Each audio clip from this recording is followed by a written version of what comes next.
Okay, now this happened in Stockton maybe a week or two ago. I've been kind of lax in making my story times. I'm going to show this, and then I'm going to come back and talk about it.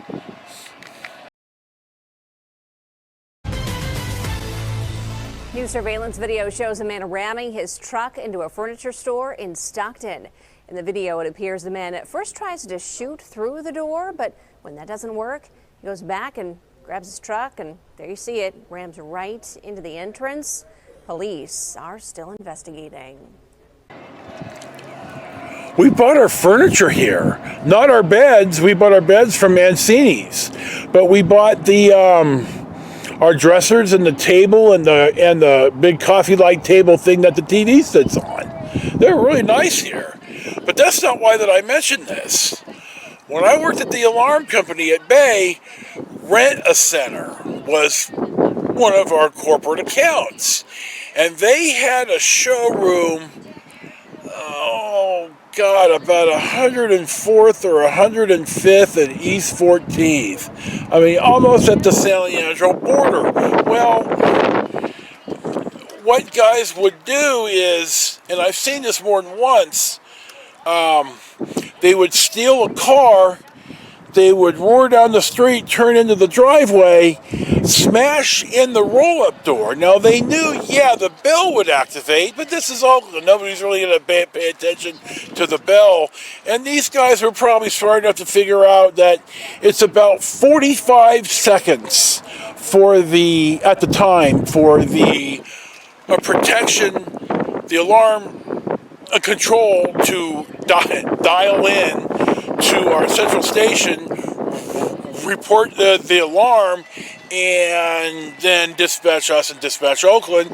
And that's assuming Oakland isn't busy, and they're so far at the end of our response area, we really didn't drive out there until this started to happen. Well, we get the alarm, we know it's good, multiple zones, interior zones. They get about 90 seconds probably to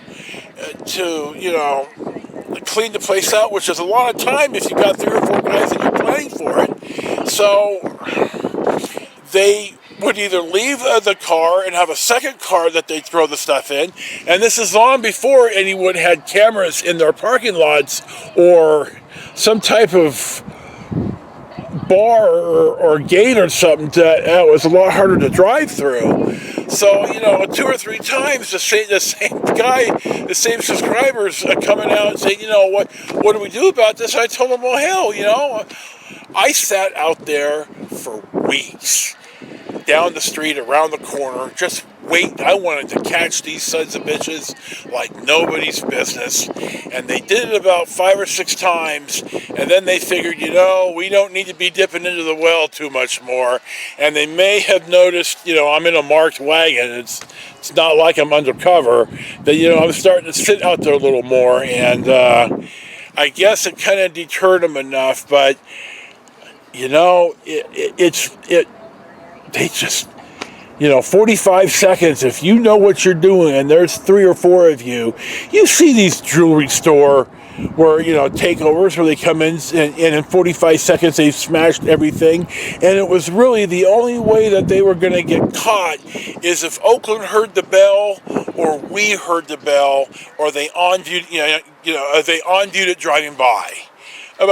Besides that, you have burglar alarm protection for your insurance, but it really, unless you're a jewelry store, especially now where there's so many false alarms and everything that they're just not going to come. So anyway, that's another Bay alarm driving through the roll-up doors story for today. Thank you for watching and enjoy your day.